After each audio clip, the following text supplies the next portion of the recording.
मी प्रत्येक वादळ पेलील, मला आत्मविश्वास आहे. माझ्या पायाशी जमीन तर पाठीशी आकाश आहे. पाय जमिनीवर घट्ट रोवून सह्याद्रीसारखी ताट आहे. जाऊन सांगा त्या वादळांना, त्यांची माझ्याशी गाठ आहे, त्यांची माझ्याशी गाठ आहे. जाधवांची कन्या भोसल्यांची सून, जाधवांची कन्या भोसल्यांची सून, शिवबांची माता भाग्य कोणते अजून.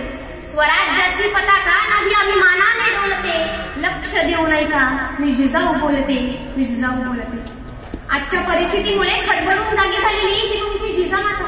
होय, मी जिजाऊ बोलते. बुलढाणा जिल्ह्यातील सिंदखेडची लखुजी जाधव व म्हाळसा राणी यांच्या 4 पुत्रांनंतर जन्माला आलेले पहिले कन्यारत्न म्हणजे आम्ही.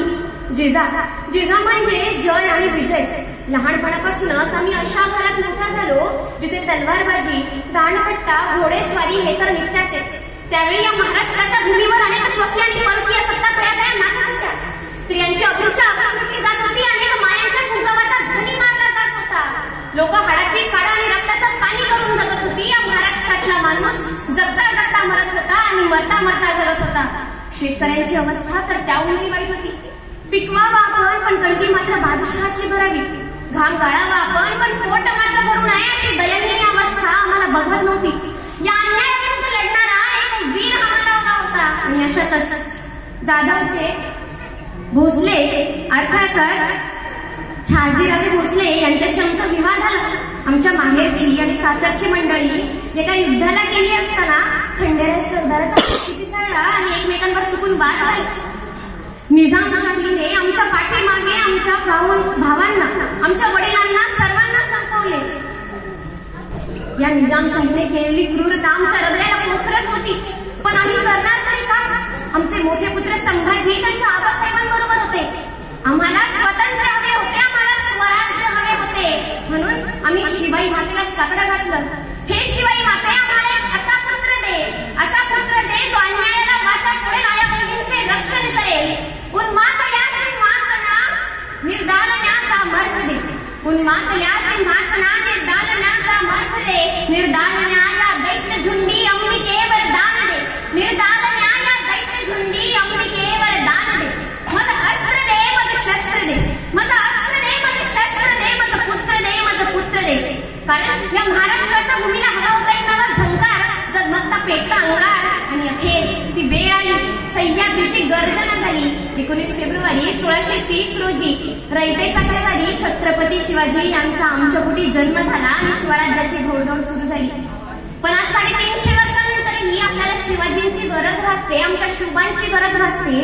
ही खरंच खूप मोठी शोकांतिक आहे.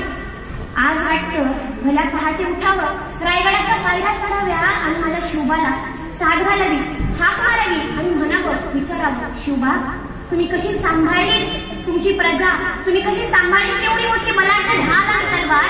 पण आज तुमच्या मावळ्यांच्या हातात ते चहाचे कपही उचलताना हात असे लटलट कापतायत. शिवबा तुम्ही कशी सांभाळली तुमची प्रजा आणि आमची आण.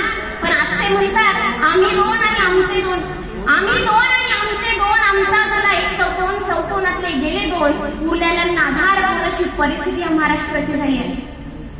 शिवबा तुमच्या आया बहिणीची अब्रू लुटणाऱ्या रामदेगावच्या पाटलाचे हातपाय कलम करून त्याचा चौरंग केला तुम्ही. पण आज मात्र आया बहिणींच्या संरक्षणासाठी टावर फोडला जातो. आमचा कैवारी कुठे गेला म्हणून शोधाशोध केली जाते. शिवबा या शेतकऱ्याला आजही फासावर पाहिलं जातं आणि या फासावर तारताना सुद्धा शेतकरी तुम्हाला शोधतो.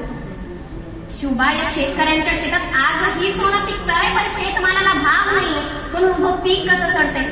आजही काही जाती झाल्यात विकृती पण आपले परिश्रम नाहीयेत कुणाला आणि नाही येते संस्कृती. अहो वयाच्या 16व्या वर्षी आमच्या शिवबानं तोरणा किल्ला स्वराज्यात सामील केला. याच वयाच्या 16व्या वर्षी आजची मुलं काय करतात? वयाच्या 18व्या वर्षी राजश्री शामोनी स्वराज्याचा राजदंड हाती घेतला. याच वयाच्या 18व्या वर्षी आजची मुलं काय करतात? वयाच्या 30 किंवा 31व्या वर्षी जन्मदात्या आई वडिलांना घराबाहेर हाकलून देतात. अहो वयाच्या 17व्या वर्षी आमचा एकही शब्द शिवबांनी खाली पडू दिला नाही. महाराज साहेब जेव्हा बंगलोरातून परतले तेव्हा त्यांचे जोडे घेऊन नाचला माझा शिवबा. याच वयातील आजची मुलं काय करतात? मला इथे संपूर्ण शिवचरित्र नाही सांगायचंय तर जीवनचरित्र या जीवनातून आपल्याला घ्यायचंय काय. आज आपण म्हणतो आपल्याला मोठं व्हायचंय.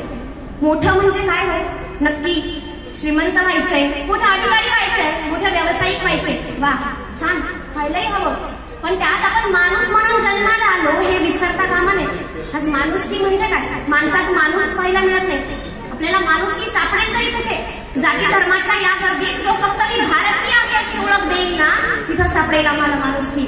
रस्त्यावरच्या चौकात भीक मागताना एखाद्या मुलाच्या हातात जो पहिल्यांदा पाटी पेन्सिल देईल ना, तिथं सापडेल आम्हाला माणुसकी. जेव्हा जेव्हा प्रत्येक घर स्त्री जन्मासाठी सज्ज असेल, तिथं सापडेल आम्हाला माणुसकी. हिंदू, मुस्लिम, शीख, इसाई हे शब्द जेव्हा गाडले जातील या मातीत, तेव्हाच खऱ्या अर्थानं उगवून येईल इथं माणुसकी. आणि आज हीच माणुसकी जपून ठेवण्याची वेळ आहे. या संस्कारांच्या भाई नको आता पुन्हा जलम.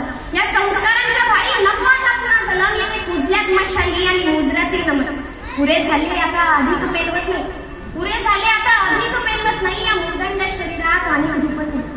शेवटी जाताना तुम्हाला एवढंच सांगायचंय की या दहशतवादी नराधमांना अद्दल घडवण्यासाठी तलवारीला धार पाहिजे.